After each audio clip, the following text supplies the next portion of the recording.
a pensar.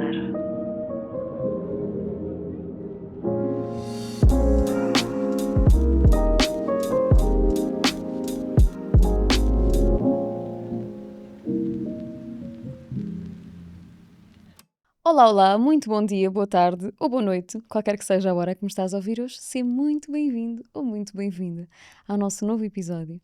Quando eu passo assim um tempinho sem vir gravar, há uma parte de mim que fica com saudades e agora já posso dizer que já estou a familiarizar muito com esta rotina de vir, de ver o estúdio, de sentir que este é o meu sítio para gravar e tem sido. Eu sinto que me repito muito nesta parte, mas é importante dizê-la. Eu gosto tanto de receber as pessoas aqui, das conversas que tenho tido. Estou bastante contente com o retorno e com o feedback que tenho recebido do episódio com a Bruna. Ela é um poço de conhecimento e é tão querida. O que é mais divertido nisto é que às vezes é quase como se o podcast acabasse por ser um pretexto para ir conhecendo algumas pessoas de quem eu já gosto da sua versão digital, para conhecê-las ao vivo e poder ter aqui um bocadinho de conversa. À parte disso, estas últimas semanas têm sido bastante animadas. Como eu tinha dito no último episódio, falámos sobre...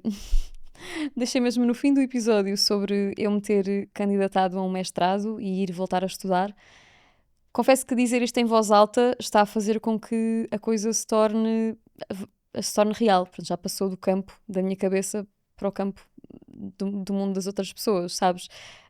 A coisa torna-se um bocadinho estranha porque, como eu terminei no último episódio, depois não me alonguei mais sobre o assunto, mas o meu percurso com a faculdade, com a universidade, nunca foi assim muito linear e a uma dada altura até foi bastante a ferros, porque quando eu acabei a minha licenciatura, depois de ter trocado, ter desistido, eu estava numa fase um pouco de desilusão, também como apanhou ali o fim do Covid, eu já estava a trabalhar, eu já tinha a minha carreira a iniciar-se, pronto, estava nos primeiros anos, então houve ali uma fase que foi mesmo difícil e eu tinha um pouco esta pressão em mim própria de que eu teria de ir para o ensino superior. Eu sei que isto é uma coisa que acontece a imensa gente, não é exclusiva a mim, acredito que seja infelizmente uma pressão também bastante frequente em pessoas mais jovens do que eu no caso, mas jovens no geral. E então, nestes últimos meses e assim no decorrer de todas as conversas que temos vindo a ter por aqui, é interessante pensar como tudo culmina nesta candidatura, depois nesta colocação, porque esta minha sede de aprender, a minha vontade de me expandir, veio quase como se me tivesse aberto o leque de oportunidades e de coisas que eu podia fazer. Esta ideia de que eu, no fundo, sempre pude fazer aquilo que quis, bom, dentro das limitações financeiras que posso ter, ou limitações mentais, ou físicas, pronto, dentro das limitações normais da vida de uma pessoa, de um indivíduo, eu punha mais limitações. Quase como se certas coisas não fossem uma opção para mim, e garantidamente que voltar ao ensino superior foi uma grande limitação para mim durante um tempo, porque parece que quase como se ainda estivesse a curar aquilo que foi eu não quero chamar de trauma porque é muito intenso, mas foi uma altura bastante difícil para mim, como se estivesse a curar essa ferida, a fazer as pazes com a realidade como ela foi, com as coisas que não aconteceram como eu tinha na expectativa de que corressem, o crescimento, todas essas circunstâncias agora parece que se arrumam na minha cabeça de uma maneira diferente. Ainda bem que envelhecemos e que crescemos. Então, quando eu me candidatei, houve uma partezinha de mim que até achou que se calhar eu não vou entrar. Então, isto não é bem uma coisa séria, depois de repente entrei. Portanto, agora estou entusiasmada, já estou só naquela de usufruir, porque o que é facto é que nós passamos muito tempo nos nossos ecrãs. E nós já sabemos disso. E eu não posso dizer que a maior parte do meu dia esteja ocupado. É mentira. Eu tenho bastante tempo livre, bastante mais tempo livre do que, infelizmente, a maior parte das pessoas tem. Eu gostava que mais pessoas tivessem um bocadinho mais tempo livre. E giro bastante bem o meu horário. E há uma parte desse meu horário que eu gostava de estar a usá-lo para coisas que sejam mais ricas para a minha cabeça. E essa riqueza, eu estou com expectativa de ir encontrá-la neste mestrado. Portanto, não posso dizer que estou outra coisa que não animada. Estou a tentar ser bastante mais... talvez mais racional em relação às expectativas e entender que, bom, provavelmente vai haver coisas que eu não vou gostar, vou ter colegas que não vão gostar, e tentar, assim, até meio que lembrar-me das coisas que foram difíceis para mim na altura e perceber que isso pode voltar a ser uma realidade, mas agora numa circunstância bastante diferente, que é Eu não tenho necessidade de o fazer, não foi uma coisa que eu procurei para corresponder a uma expectativa de outros que eu adotei como sendo minhas. Não, eu estou a fazer isto só mesmo porque eu quero. Só porque eu quero, ao ritmo que me fizer sentido, idealmente ao ritmo que está planeado no currículo, no plano de estudos, mas fazer ao meu próprio ritmo e não ter, pronto, não ter aquela ideia de que tenho que o fazer porque senão não vou ter um trabalho, que infelizmente é a realidade de muitas pessoas e foi também por isso que eu me licenciei, na altura que desisti de uma licenciatura para outra, e estou bastante animada. Eu gostava que a realidade fosse diferente para algumas pessoas. Eu tenho muitos amigos mestres em várias áreas e a experiência que eles me passaram nas alturas em que estavam a tirar os seus cursos sempre foi de grande sofrimento, porque eram coisas que eram necessárias de serem terminadas para exercerem nas suas áreas profissionais, ou mesmo porque queriam acabar aquilo que já estavam a protelar há muito tempo. Eu não estou nesse lugar. E se eu estou num lugar que é de claro privilégio, em que eu não estou a precisar de dar esse passo para poder ser profissional na área em que eu quero ser profissional, para já, então acho que só posso usar esse privilégio e grande sorte a meu favor e continuar a reconhecer que eu sei muito pouco e não me acomodar, porque faz-me alguma confusão, não vou mentir, que haja algumas pessoas que se contentem com o conhecimento que adquiriram em determinadas alturas da sua escolaridade, ou seja, terminou ali e isso é fini, acabou, a partir daí só aprendes aquilo que não é só, mas só absorves eventualmente da literatura, do teatro, sinto, falei disto no episódio passado, não vou para aí outra vez, mas por isso mesmo, hum, eu queria muito voltar a estudar e larguei assim esta sementinha quando falei sobre a utilidade do inútil e agora dizer que pronto, é isto que vai acontecer. Vou começar aulas, acho que é setembro, outubro. Isso não vai mudar nada aqui, no fundo. A vida vai continuar tal e qual. Eu só vou ter um hobby novo e esse hobby vai se transformar em eventualmente depois um diploma que não muda rigorosamente nada também sobre a pessoa que eu sou, quanto muito vai-me deixar com mais perguntas e mais inquietações. Mas também é para isso que aqui estamos. Portanto, agora voltando ao episódio de hoje e ao tema que realmente interessa, antes de falarmos, já deu para perceber pelo título, mas antes de irmos para aí dizer que o episódio de hoje é patrocinado também pela Highwell, portanto, tem sido um apoio importantíssimo para que isto aconteça da maneira que está a acontecer e para quem é novo aqui, mais uma vez acho estranho, quem nunca tenha ouvido falar da Highwell.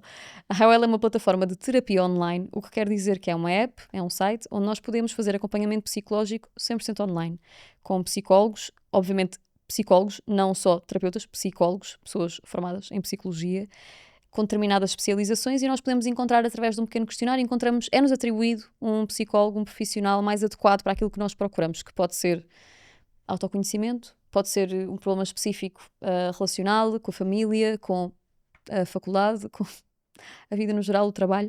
Portanto, eu sei que tem ajudado muita gente por aqui, portanto, deixo aqui também a primeira nota antes de avançarmos para o assunto principal e dizer que temos um código de desconto de 15%, que é 15 Sara, está na descrição do episódio, como sempre, e também um linkzinho para ser mais rápido de aceder. Por isso, falando sobre... Eu já queria ter falado sobre isto antes, mas interessante, coisas maiores passaram à frente, nomeadamente receber a Bruna, que veio do Porto para vir conversar comigo.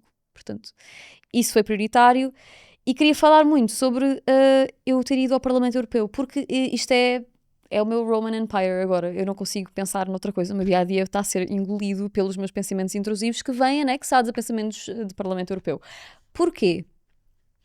Isto para quem possa estar a ouvir isto pela primeira vez porque não me segue noutras redes sociais, super ok. O que acontece? No mês passado, em maio... mês passado, estamos aqui... Ok. No mês passado, em maio, eu fui a convite do Gabinete de Comunicação à Comissão Europeia, que é uma entidade da União Europeia. E este mês fui convidada por outro Gabinete de Comunicação do Parlamento Europeu para visitar o Parlamento Europeu. Foram experiências completamente diferentes e é precisamente nessas diferenças que eu às vezes tenho vindo a pensar, às vezes quando estou a marinar as ideias. São instituições completamente diferentes, foram visitas e experiências diferentes, um grupo também nada a ver porque foram outros criadores de conteúdo.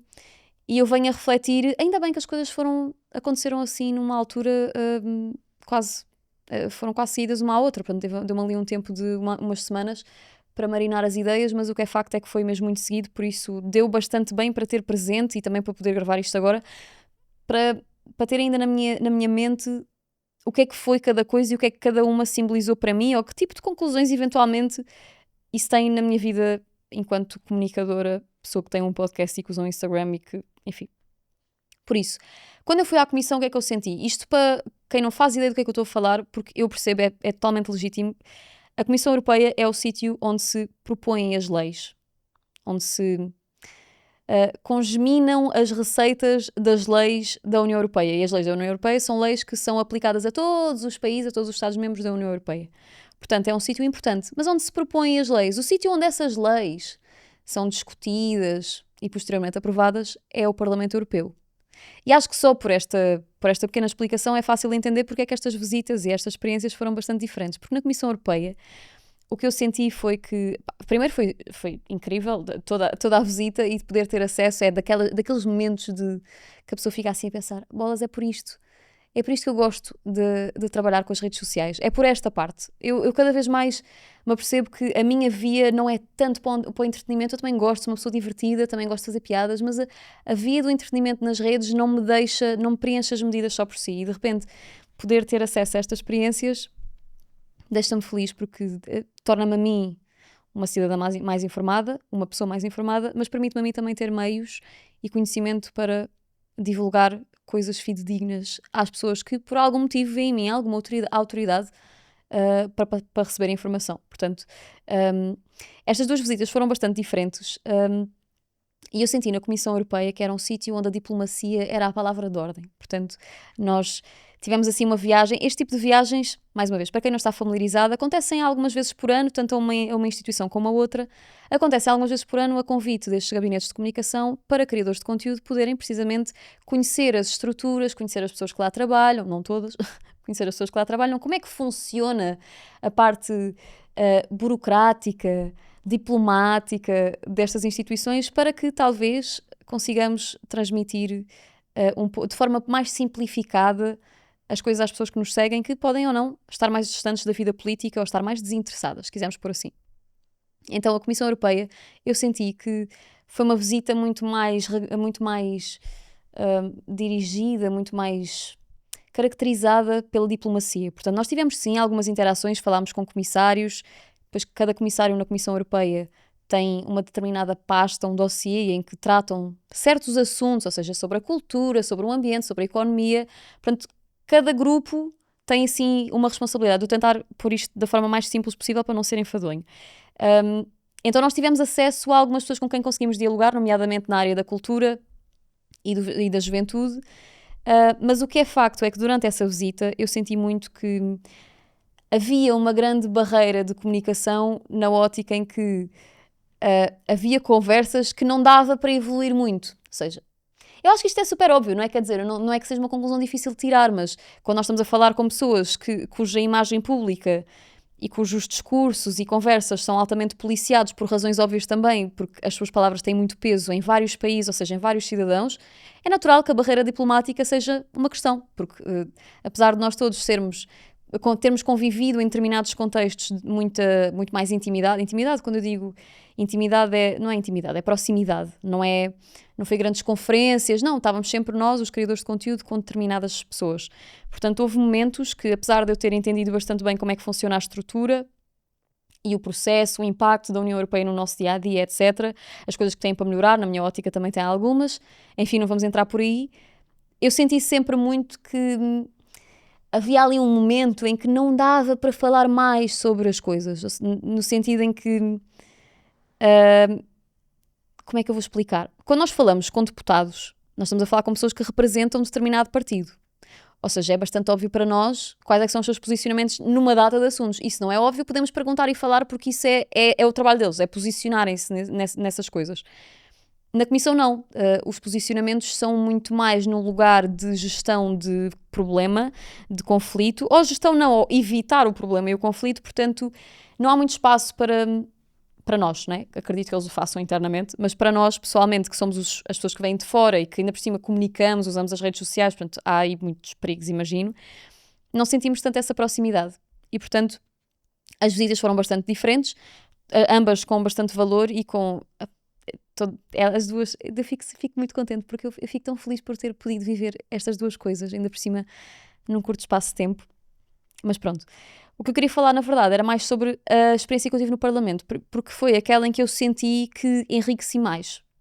A Comissão deu para eu entender melhor as estruturas, para perceber o porquê de alguns de nós acharmos em tantas fases da vida que a política é só para determinado tipo de pessoas e que é muito difícil de perceber e que não entendem porque é que é tão complicado, é por isto, é porque tudo aquilo que é falado e dito tem muito impacto nas vidas de pessoas como eu e como tu, por isso é natural que as coisas sejam muito polidas e esse polir às vezes pode passar por secretismo, falta de transparência, e acredito que muitas vezes haja secretismo, às vezes haja falta de transparência, mas isto é, enfim, é uma máquina que eu não tenho sugestões de melhoria para esse aspecto. Eu senti que isso era um problema, mas também não tenho outra alternativa. Portanto, vamos passar ao Parlamento Europeu, que é aquilo que eu queria falar hoje. Porquê?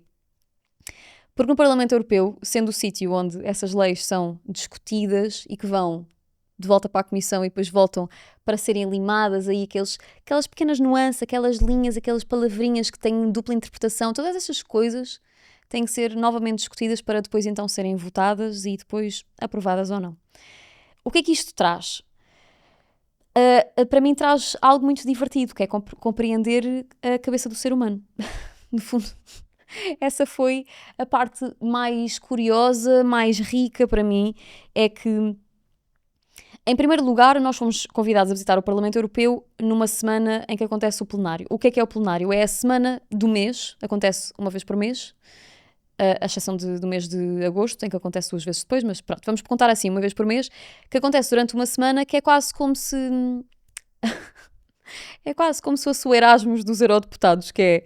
juntam-se ali durante aquele espaço de tempo que até é bastante curto e durante aquele momento estão todos juntos e estando juntos aproveitam esses momentos para debater, votar e arrumar assuntos que têm que ser resolvidos.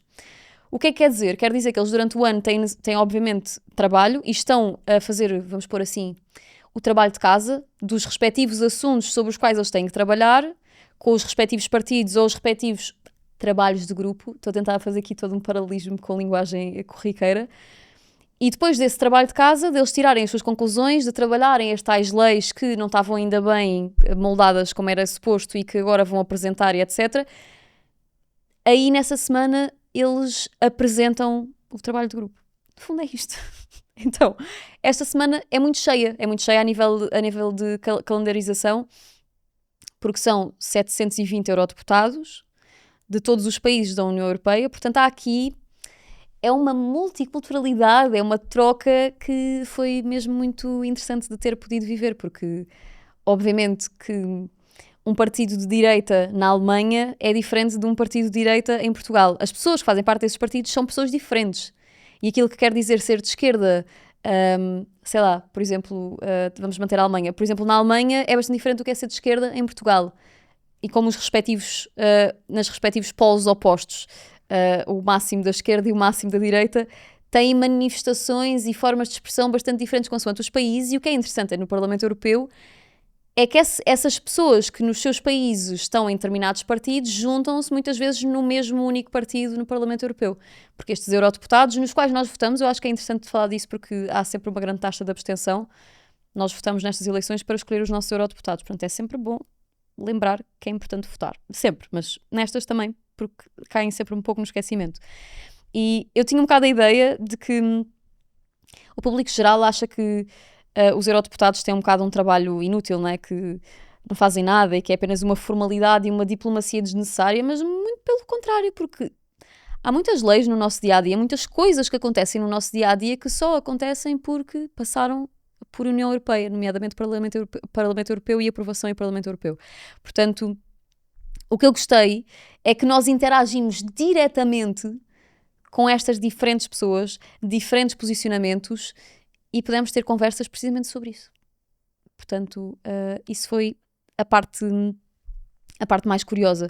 Porque na minha ótica pessoal, uma coisa que eu vivi muito e que eu falo imensas vezes sobre isto, é que nas escolas, agora estou sempre com um pelo, nas escolas o que acontece é, nós temos imensas disciplinas que são obrigatórias e necessárias, por algum motivo, alguém decidiu que são necessárias, algumas podem ser questionáveis ou não, então não há muito espaço para extras. E há alguns extras que na minha ótica seriam bastante importantes, nomeadamente política, e até podíamos chamar política para totós, política, literacia financeira, até psicologia. Há tantas coisas que podiam ser adaptadas às faixas etárias e ao nível de escolaridade e que para mim são uma grande falha no currículo das escolas. Então o que é que acontece? Eu lembro-me perfeitamente, na altura do meu secundário, eu acabei o secundário com 17 anos, exato, porque eu entrei na faculdade com 17 anos. Por isso, quando eu estava a acabar o secundário, eu não sabia exatamente ainda, que sabia que ia para Belas Artes, tinha ideia, mas pronto, eu não estava a ir estudar nada específico que se relacionasse com humanidades, e estava a acabar o meu ensino obrigatório. Portanto, eu estava a acabar o meu ensino e tinha quase 18 anos, ainda não os tinha feito, e apercebi-me, eu vou votar pela primeira vez, eu não sei nada sobre isto. E eu sei que há muita gente que pensa sobre isso e é totalmente irrelevante, seja porque em casa não foi alimentado este gosto e valorização da democracia, seja por que motivo, seja por que motivo seja por que motivo for. O que é facto é que eu me apercebi disto e isso incomodou-me. Isso foi um problema. Porque eu pensei, então, em quem é que eu vou votar? Ou como é que eu sei em quem vou votar? Onde é que eu vou procurar? E, obviamente, eu até... Não nos vamos enganar, eu posso parecer uma pessoa interessada, mas há coisas que não me interessam nada e garantidamente que com 17 anos ler programas políticos não era de todo uma prioridade ou um interesse meu. Portanto, eu nunca o fiz. O que acontece? Eu procurei no meu meio, nomeadamente os meus pais e algumas pessoas adultas mais próximas, procurei algumas referências e algum aconselhamento sobre as pessoas em quem eu poderia votar, o partido em que eu poderia votar e de que maneira que eu me poderia posicionar e o que é que isso simbolizava para mim.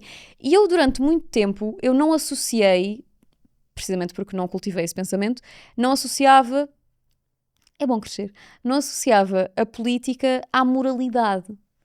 Porque estava de tal forma distante de mim, daquilo que era o meu mundo, que eu dificilmente correlacionava aquilo que era a pessoa que eu sou, as minhas tendências, os meus sentimentos, aquilo que eu achava certo e errado, com política. Isso eram mundos separados. Entretanto, eu não sei explicar porquê, nem em que momento da história da Sara isso acontece, mas houve um momento em que eu me comecei a interessar. E provavelmente comecei-me a interessar porque comecei a perceber o impacto que isso tinha nas nossas vidas. E não me refugio muito no... é só um voto, isso não importa. Eu nunca fui esse... Eu nunca achei nada disso. Eu sempre achei que uma pessoa fazia a diferença. Portanto, na política não seria diferente. Eu sempre achei que era muito importante eu usar uma coisa que me foi dada e que eu não tive que lutar por, porque é facto, eu não tive que lutar por votar. Alguém antes de mim lutou por, mas eu não. Então eu valorizava isso e tive que me ir informando. Então, às vezes eu vou sentindo que isso foi super reforçado nesta semana, há 2 semanas, quando fui nesta viagem, que é preciso incentivar também os jovens a terem interesse na política da maneira mais simples. E com isto, não é tornar um assunto que é complexo e que exige estudo numa coisa básica, banal e ao acesso de toda a gente. Mentira, tornar básico e banal, não, mas tornar sim facilitar o acesso de toda a gente. Porque, com certeza, que nem eu e se calhar nem tu ou o comum mortal haverá de ter todo o conhecimento ou todas as informações ao nosso dispor para comentar sobre a guerra na Ucrânia. Nós poderemos fazer esses comentários com base naquilo que vamos absorvendo de redes sociais, comunicação social, telejornal, televisão, etc., os nossos pais, os nossos amigos, as nossas influências, o nosso meio de trabalho. Mas a maior parte das pessoas não tem o conhecimento extenso e exaustivo para poder dar uma opinião geopolítica sobre o conflito. Acho que temos todos consciência disso. Agora, essa opinião que nós construímos é preciso ser construída com conteúdo e passarmos talvez do opinativo e das tendências naturais da nossa família quase como se muita gente tratasse a política como um certo clubismo, não é? Vem ali de família, então eu sou do Sporting, tu és do Sporting, e isto na política acontece. O natural é que isto assim o seja, quase como se então os valores dos meus pais, a posicionamento dos meus pais é este, portanto, por consequência, sendo eu filha deles, acabo por ir pela mesma via. O que acho que pode ser uma opção válida. Acho não, pode ser uma opção válida. Mas se nós formos realmente nessa linha de posicionamento e de personalidade dos nossos pais. Não digo que aprender físico-química não seja útil, porque acho que tem muita utilidade. Se bem que não me lembro de grande coisa, porque a minha capacidade de retenção foi baixa numa coisa que eu não me interessava. Mas eu precisava de outras coisas. E essas coisas nem sequer eram uma opção. Em formação cívica ou mesmo moral. Há tantas coisas onde isso pode ser inserido, a parte da literacia financeira, gerir dinheiro, poupar dinheiro. Estas coisas faltam aos jovens e eu tenho um irmão mais novo e às vezes vou tentando atualizar-me um pouco sobre o que é que se passa nas escolas e no ensino e na faculdade, etc., numa geração mais jovem que a minha, mas fico sempre a sentir a mesma coisa, de que tentamos fazer um certo progresso. Eu por acaso até vi há pouco tempo que acho que literacia financeira vai ser uma coisa inserida no plano nas escolas. Eu vi isto na diagonal, não consigo dar certeza, mas eu acho que foi. Agora até devia ter confirmado, mas lembrei-me agora entretanto. Por isso, a minha vivência política, na realidade, foi sempre muito, muito limitada até determinada altura, precisamente quando eu começo a fascinar-me por literatura. A literatura que começa inicialmente com os thrillers, como eu falava com a Bruna aqui no outro dia, abre-se para filosofia. Eu tive muito interesse em filosofia quando eu estava no secundário. Eu tenho muita estima por todas as aulas de filosofia que eu tive. Nota-se, não é? Porque senão não tinha este podcast. Mas comecei a ler um bocadinho mais fora daquilo que era o entretenimento, no fundo. Eu comecei a ler livros mais a ver com cultura visual, com teoria literária. Então abriu-se aqui inevitavelmente um espectro político, porque há matéria para lermos e para nos educarmos, só que é difícil, porque quem é que nos guia nesse caminho, não é? E depois é um guiar muito enviesado, não é? Se nós formos por esta via a nível académico, vai sempre ser um pouco condicionado. Acho difícil não ser, agora estando aqui a pensar em voz alta, acho difícil não ser condicionado, mas às tantas mais vale ser condicionado e ao menos darem-nos o material todo para nós podermos depois tirar as nossas próprias conclusões, do que não existir. Quantas pessoas de 18, 19 até 20 anos não se abstêm de votar porque não reconhecem a importância que tem votar, ou pelo contrário, até reconhecem, mas acham que não faz sentido porque não fazem ideia de quem vão votar. Então, isso deixa-me um pouco triste. Também não sei exatamente o que é que se pode fazer, mas uma das estratégias, a propósito disto, uma das estratégias que o Parlamento Europeu e a Comissão e tantas outras instituições mais solenes provavelmente terão este tipo de estratégia, eles decidiram fazer estes convites a criadores de conteúdo com uma lógica, não é? Não é apenas de criar uma relação de amizade e vamos investir para todas estas pessoas se movimentarem de Portugal até aqui. Não é nada disso. Em Portugal, e não é só, porque há outros grupos de criadores de conteúdo de outros países. Portanto, isto é, obviamente, um investimento. E porquê é que este investimento existe? Precisamente porque eu acho que eles reconhecem que há esta lacuna na educação e na comunicação. Porque se isto já não existe na educação, então como é que vai existir através do telejornal? Como é que nós, a vermos um debate das legislativas, vamos conseguir entender além daquilo que estamos a ouvir, que às vezes já é difícil de acompanhar, porque depois entra em, às vezes, luta de egos e outros problemas. Por isso, é claro que as pessoas são desinteressadas. Então estas ideias das visitas, eu acho que têm um fundo bastante positivo, porque eles nunca nos tentam, nas duas experiências que eu tive, nunca tentaram convencer-nos de nada. Muito pelo contrário, eles explicaram-nos as coisas como elas acontecem lá e nós tirámos as nossas próprias conclusões. E aliás, como provavelmente não será novidade para ninguém aqui, eu sou uma pessoa que faz muitas perguntas e tem poucas respostas. Tenho opiniões, mas tenho poucas respostas. Então, eu passei a viagem a fazer perguntas. Eu passei a viagem em inquietação e depois a minha neurodivergência começa a borbulhar aqui ou a vir ao de cima, porque quando uma coisa me interessa e quando eu estou a mergulhar dentro do buraco negro da informação, é difícil tirar-me de lá.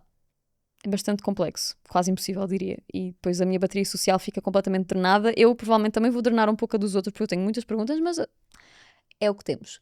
Então, estas viagens acho que servem bastante a esse propósito, porque nós até vimos numa das sessões que nós tivemos, eu já não me lembro exatamente quem é que era a pessoa que estava a falar connosco, esqueci-me, mas falámos sobre sobre o facto de que a maior parte das pessoas retira as suas informações sobre política, sobre o estado do país, o estado do mundo, através das redes sociais. Então, creio que a ótica destas visitas é um bocado usar esta informação de, ok, então se a maior parte das pessoas usa as redes sociais para se informar sobre o mundo, então como é que nós podemos fazer parte disto e perceber onde é que nós entramos?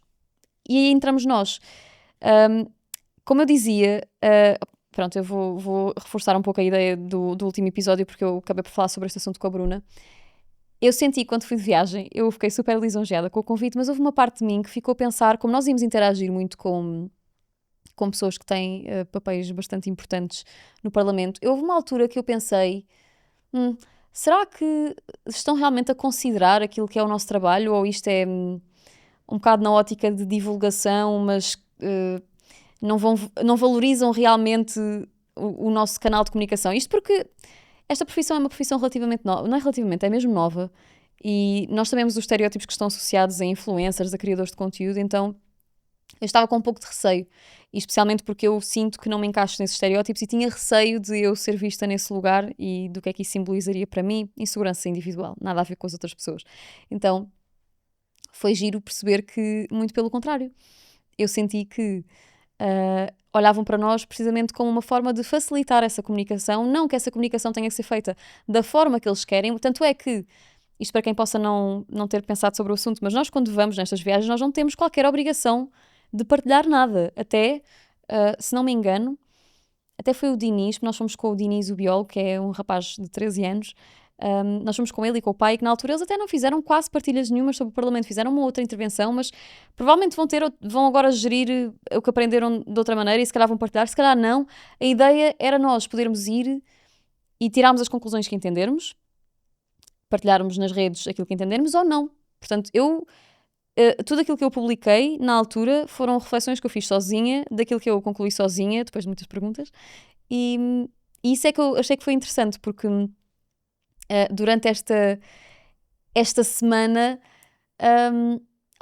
eu não quero ser redundante, é que nós falámos com tantas pessoas e houve tanta facilidade de aceder a este lugar de simplificar a diplomacia que por isso é que eu estou a gravar este episódio, porque acho que é interessante nós começarmos a entender, nós entendemos na teoria, não na prática, entender que todas as pessoas que têm todos os cargos no mundo, seja um cargo CEO, seja um cargo de político, seja um agricultor, um varredor de rua, todas estas pessoas têm uma coisa muito grande em comum, é que são seres humanos. E todos os seres humanos, para exercerem o seu trabalho, têm que se esforçar, ou fingir que se esforçam, pelo menos, mas têm que se esforçar. E em alguns casos têm que estudar e têm que estar informados. E vão ter... e nós tivemos neste contexto a oportunidade de aceder à humanidade destas pessoas. E isso para mim foi absolutamente fascinante. E foi isso que eu tentei comunicar e é isso que eu estou a tentar comunicar aqui. Porque o que é que se passa durante esta semana? Como é uma semana apenas, em que há tantos afazeres a nível político e de debates, votações, intervenções, há tanta coisa... Eu fiquei só muito feliz que o preconceito que eu tinha comigo própria e connosco foi desmontado de tal forma que eu apercebi-me no momento da agenda caótica de muitas destas pessoas e ainda assim fizeram muitos deles, as pessoas que eu achava que iam fazê-lo, muitos deles fizeram tempo para vir conversar connosco. Conversar connosco sabendo que provavelmente havia pessoas que não estavam no mesmo espectro político, tinham perguntas complicadas para fazer e dentro daquilo que são as naturais limitações num mundo laboral, nós quando trabalhamos numa empresa e falamos com o nosso chefe também não é 100% transparente, mas não é 100% transparente não é que não seja 100% transparente, é a pessoa não nos vai dizer as coisas na mesma linguagem que nós, porque estamos a falar de lugares diferentes, dá para entender? Então, houve sim transparência, mas há transparência ao mesmo tempo com reconhecimento de um lugar político, portanto uma certa diplomacia e ao mesmo tempo curiosidade mútua sobre os lugares das duas pessoas. De qualquer forma, o que é que fizemos mais além disso? A sessão plenária, era isso que eu queria falar. Porque está a crescer extrema-direita e isso é uma coisa que nós em Portugal temos muito acesso através dos certos que vemos do que acontece na Assembleia, mas é aquilo. São aquelas personagens específicas com que nós temos algum tipo de contacto através do digital ou da televisão, mas fica-se por aí. E de repente, aceder a esses lugares ao vivo e no meio de 720 eurodeputados, claro que não estão todos no mesmo sítio à mesma hora, mas há muita circulação de pessoas e em determinados debates e assuntos vão certas pessoas, nós conseguimos ouvir certas intervenções que eu achei que nunca ia ouvir na vida. Eu nem posso pôr isto de outra maneira. Eu ouvi coisas, até vou abrir mais o jogo. Eu ouvi coisas, duas delas que me fizeram chorar. Não estava na minha bingo card chorar sentada no Parlamento Europeu. Não estava. Mas é uma chapada de realidade. E essa chapada de realidade é uma chapada que eu recomendo imenso que nós todos tenhamos e que não sejam como eu, que a precisem de levar indo a Estrasburgo. Porque aquilo que acontece em Portugal e que nós às vezes queremos viver dentro da utopia de que é apenas uma bolha de acontecimentos, não é uma bolha que vem de uma bolha bem maior que é a União Europeia. Portanto, isto é uma coisa crescente, não é Portugal, é uma coisa crescente, ponto. Então, houve dois momentos específicos, porque havia a sessão plenária, basicamente, estes dias todos, onde acontecem vários debates, etc., tem uma agenda, como todos os eventos têm uma agenda, e essa agenda está por tópicos, os temas que eles vão debater, em que vão votar. E houve assim uma ou outra que eu estava assim mais fisgada, nomeadamente falarem sobre a guerra no Médio Oriente, combate à desinformação, em que falaram sobre o Media Act, que é um documento sobre como lidar com a informação nos mídia, etc. E outros muito específico, que esse eu fiz muito para ir, até me esgueirei, agilizámos ali um bocado o programa que a comunicação tinha feito para nós, o gabinete de comunicação tinha feito para nós, que era um programa fantástico. Tentámos ali apertar umas coisas para conseguirmos ir todos ver, porque depois percebi que o grupo também estava interessado, que era sobre o Pride em Budapeste. Portanto, para quem possa não saber, o Pride em Budapeste foi cancelado porque o governo entendeu que deviam cancelar e que não fazia sentido existir um Pride. Enfim, e o Pride depois acabou por acontecer de forma, eu não sei se podemos dizer de forma ilegal, mas sim, de forma ilegal, foi contra aquilo que tinha sido estipulado e decidido, foi cancelado e depois voltou a acontecer, e foi o Pride com mais adesão, foram milhares de pessoas, as ruas estavam cheias e, inclusive, vários eurodeputados foram participar na marcha. Então, este debate, esta intervenção específica, foi à volta deste assunto de lições que nós tirámos com o Pride, ou seja, a leitura que eu faço de, com isto, o que é que nós aprendemos e o que é que temos que fazer para evitar este tipo de coisas. Não que o Pride aconteça, mas para evitar que o Pride seja cancelado, que possa ser cancelado, porque o ser cancelado representa, obviamente, muitas outras coisas e opiniões e preconceitos. Portanto, foi nesse debate em específico que eu fiquei negativamente surpreendida, porque, pronto, mais uma vez, uma coisa é nós vermos pelos ecrãs e fantasiarmos de que é apenas uma distopia, pensar que isto vai ser assim, que as pessoas são sempre más e que têm estas ideias, e de repente nós sermos confrontados com isso, na verdade, faz reforçar, para mim, reforçou ainda mais a ideia de que eu tenho de usar aquilo que eu posso fazer a meu favor e a favor daquilo que eu entendo como sendo uma humanidade unida, empática e claro que dentro das nossas limitações, porque nós somos todos só um, mas isso chocou-me muito, porque ouvi sobre... Há, assim, dois ou três partidos que são, assim, muito, muito encostados ali à direita, com opiniões diferentes sobre monarquia e sobre nações soberanas, etc. Depois tem ali umas nuances de posicionamento, mas estão todos ali um bocado mais para o mesmo, mais do mesmo. E coisas como que o Pride era... Houve uma intervenção específica sobre como o orgulho gay era uma forma de opressão e de colonialismo. Eu ouvi... Eu não vou reproduzir porque isto mexe-me nas vísceras. Mas usar termos que nós sabemos bem, cuja origem nós conhecemos bem historicamente, serem aplicados de forma reversa, quase como aquela carta do Uno de trocar para o outro lado o sentido, foi muito bizarro, ainda por cima, porque a expectativa que se tem, obviamente, de um político, um contexto académico, um contexto até literário, de conhecimento, uma intelectualidade que de repente torna-se quase incompatível para mim conceber que certas pessoas que têm determinado contexto possam tirar certas conclusões. E isso deixou-me muito agoniada, muito triste, tanto foi que houve ali eu e mais uns do grupo, que o resto do dia foi assim um bocado melancólico, porque bastante difícil ouvir certas coisas e perceber que o mundo realmente é um sítio bastante hostil para determinadas pessoas existirem como são. Mas, por outro lado, também foi muito giro ver... Muito giro, não vou dizer muito giro. Foi muito, muito bom lidar com a oposição disto. Portanto, pessoas que defenderam de forma muito, muito construída, muito inteligente a importância do Pride, neste caso, a importância do Pride, o porquê é ter acontecido como aconteceu, e houve pessoas que eu já acompanhava o trabalho há algum tempo. Uma específica, que é uma deputada espanhola, vi ao vivo uma intervenção dela, nem sequer sabia que ela ia ser interveniente no debate, mas vi ao vivo e foi das coisas mais lindas que eu já vi.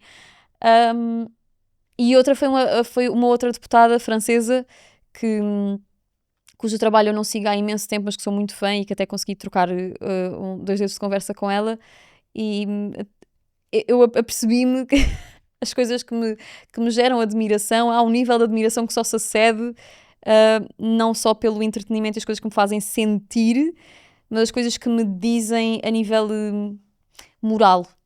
Eu não sei explicar isto bem, porque eu valorizo muito o entretenimento. Eu trabalho na área do entretenimento, eu valorizo muito, e especialmente na música, porque eu ouço muito música.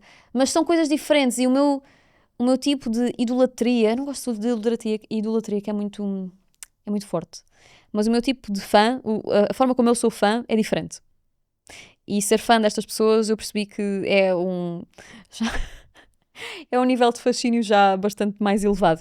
Então, pronto, foi um bocado isso, esses momentos específicos eu senti ali um bocadinho de aflição, depois a par da aflição vi uma grande satisfação por sentir que ao mesmo tempo que isto é uma onda crescente de preconceito, de racismo, de xenofobia, de discriminação no geral, ainda há pessoas que estão nesse combate ativo e são essas pessoas em quem nós devemos votar e devemos apoiar, porque eu acredito que deve ser às vezes uma luta um pouquinho glória e solitária fazer este trabalho. Portanto, não digo que todos os políticos sejam pessoas transparentes e com boas intenções, também sabemos que em todas as áreas do mundo isso não é assim tão linear, mas regra geral eu prefiro continuar a acreditar, não estou a dizer que eu acredito, mas eu prefiro sempre posicionar-me de maneira a dar benefício da dúvida. Isso permite-me viver melhor. O não conformismo com o são todos iguais e são todos interesseiros e só querem saber deles próprios e dos seus próprios interesses, eu prefiro não me posicionar aí, porque se eu me posicionar aí é o momento em que eu vou desistir não só da política, mas de tudo o resto da minha vida. Portanto, acho que foi muito interessante nessa ótica. Falámos imenso sobre a desinformação a propósito de uma discussão também que lá houve, mas não só a propósito desse debate, mas tivemos contacto com a unidade de comunicação e de porta-vozes lá do Parlamento, então falámos muito sobre como é que eles combatem a desinformação, as diferenças entre disinformation, malinformation. Falámos ali sobre algumas nuances, como é que a inteligência artificial entra nesta coisa das fake news.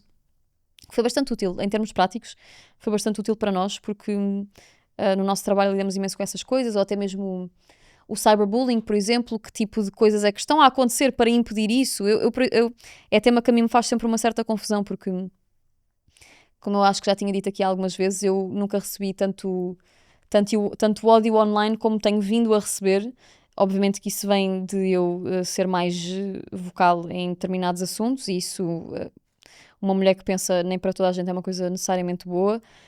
Então, eu às vezes fico a pensar como é que isto é uma coisa, como é que isso traz uma sensação tão grande de impunidade, porque, por exemplo, nas aplicações de encontros, de relacionamentos, há um mecanismo, eu não sei todas e confesso que não sei dizer se isto é obrigatório ou não, mas sei que acontece. Há uma espécie de uma verificação de identidade, de cartão de cidadão, não é? Que as pessoas têm que, para poderem usar o perfil ou terem um verificado de identidade, têm que pôr os seus documentos oficiais, ou tirar uma fotografia mais o cartão de cidadão.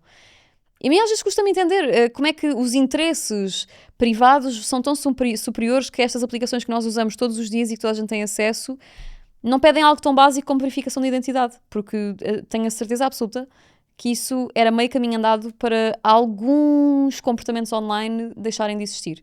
Por isso, falámos bastante sobre isso e sobre de que forma é que a União Europeia tem impacto no nosso dia-a-dia. Nós já na Comissão tínhamos falado sobre a altura do Covid, como é que as pessoas falavam que a vacinação foi muito rápida e começaram a levantar aqueles questionamentos sobre a vacina, etc. Nós falámos com uma pessoa de ciências que nos explicou precisamente porque é que essas coisas foram tão rápidas e que a união da União Europeia permite também acelerar alguns processos que são mais emergentes, urgentes, e neste caso, no caso das vacinas, que era como estava a lembrar agora, mais flagrante, permitiu que fosse mais rápido do que é o normal, precisamente porque existe este esforço conjunto. Então, eu gostei mesmo muito desta semana, senti-me bastante sensibilizada, conheci pessoas com quem tive muita empatia, com quem gostei muito de conversar, umas mesmo nem tanto, mas deu para ter conclusões interessantes e perceber um bocadinho mais como é que se cruzam estas duas realidades, a vida política e a vida de uma pessoa normal, e onde é que elas as duas se encontram, porque elas têm que se encontrar, não é? Para que a democracia funcione e nós sejamos cidadãos atentos e alerta, estas coisas vão ter que se cruzar de alguma maneira. Então, se nós, criadores de conteúdo, pudermos ajudar a espalhar informação fidedigna, a explicar um pouco como isto acontece, ninguém me pediu para fazer isto, a falar um bocado sobre estas informações, então acho que o nosso papel já está cumprido, de estreitar aqui esta barreira gigante que se construiu entre a política e o resto da população. Por isso, obviamente, que a União Europeia, acho que não é só para mim, não é? processos demasiado burocráticos, demasiado diplomáticos, demasiado lentos, demora muito tempo desde a altura que a Comissão propõe uma lei até ao momento em que ela efetivamente vai ser implementada nos Estados-membros. Portanto, sim, há margem para melhoria, muita, com certeza. Acho que difícil e talvez um pouco pretencioso seria nós acharmos que não é uma coisa em construção. Claro que é uma coisa em construção e claro que só com o nosso apoio é que isso poderá melhorar. Mas acho que passa muito por isso. Não sei até de que maneira é que se pode simplificar uma coisa tão complexa, mas por certo que as pessoas ficam um pouco descrentes e cansadas porque é tudo muito demorado e complexo de entender. Esta coisa do comboio de comissão, propõe, depois parlamento, aprova ou não aprova, discute, depois vota, depois vai para o Conselho Europeu que diz que sim ou não e depois se o Conselho Europeu disser que não, pode voltar para trás para o parlamento. Ou seja, todos estes processos que agora eu disse aqui em 10 segundos, na vida real demoram às vezes anos. Aliás, nós falámos sobre isso, que às vezes demoram 10 anos. Porquê? Porque é para ser do melhor interesse para todos os países que fazem parte. Portanto, na lógica, claro que faz sentido que demore, não é? Faz todo o sentido. Não é como se estivéssemos a discutir uma lei que vai ser apenas implementada em Portugal. É uma lei que vai ser implementada em 27 países. Portanto, é muita gente. É muitos milhões de pessoas. Naturalmente tem que ser feito ao detalhe e ao pormenor. Ou seja, claro que dá para entender. Agora, do dar para entender ao ser atrativo, ser interessante, isso já são outros 500. Portanto, no fundo foi um bocadinho esta a minha experiência, foi divertido, foi culturalmente rico, intelectualmente rico, e conheci pessoas, eu adorei o grupo que escolheram, por acaso foi mesmo um grupo bem escolhido, deve ser um trabalho bastante difícil também, um gabinete de comunicação ter que escolher assim pessoas que se alinhem, que os astros estejam alinhados, os astros e as personalidades alinhados para uma viagem destas, ainda por cima que é tão rápida, há tantas coisas a acontecer, tantas informações, mas eu gostei e fiquei bastante mais sensibilizada para alguns assuntos. Por isso, para hoje, para não ser mais secante, eu sei que já deve ter havido pessoas que abandonaram, entretanto, mas para não ser mais aborrecida sobre este assunto, eu também convido a irem procurar, porque se há coisa que eu também descobri é que o site do Parlamento Europeu é super transparente, está lá tudo. É um pouco, não é muito user-friendly, é um site um pouco difícil de navegar, de descobrir e não é um site assim muito fácil de encontrar dos atalhos para cada coisa, mas o que é facto é que está lá tudo, até currículos dos deputados, as declarações que cada um fez, de interações de um para um em plenário, em tudo, ou seja, tem muita coisa, dá para perceber. Portanto, para quem tiver interesse neste assunto, além da minha opinião, que vai ser sempre uma opinião enviesada, condicionada, é sempre interessante irem procurar. A internet tem forma de aceder a informação fidedigna sem cair em teorias da conspiração, que acho que é o problema de algumas destas coisas. Por isso, olha, por hoje é tudo. Antes de terminarmos, quero falar do meu momento feliz da semana. O que é que foi o meu momento feliz da semana? Tive vários. Eu ultimamente tenho tido muitos momentos felizes. E o momento feliz da minha semana, talvez o principal... Não vou falar sobre a viagem que já não foi nesta semana, já foi há 2, já estou a gravar com atraso, mas o meu momento feliz da semana pode ter sido um giro, que eu fui passear com uma grande amiga minha, fui a uma quinta pedagógica com as filhas dela e tive um dia muito, muito divertido. Primeiro, eu acho que nunca tinha ido a uma quinta pedagógica em idade adulta. Eu não sou mãe, né? Pronto, para quem é mãe ou pai que esteja a ouvir isto, se calhar isto é novidade, mas pronto, eu nunca fui a uma quinta pedagógica em idade adulta. Não, nunca fui, não fui. Então foi um dia super... Foi descontraído, fomos a uma quinta pedagógica, eu nem sei o nome, mas era no Bom Barral e passámos o dia com as miúdas, foi muito giro, nunca dá para ter assim, quando se está com crianças o foco acaba por ser as crianças e isso tornou ainda o convívio mais divertido ainda porque eu preciso às vezes também desses momentos de mais leveza e mais tranquilidade e de galhofa, no fundo. Portanto foi esse, podemos pôr esse o meu momento feliz da semana e por hoje era isto, não vou alongar muito mais.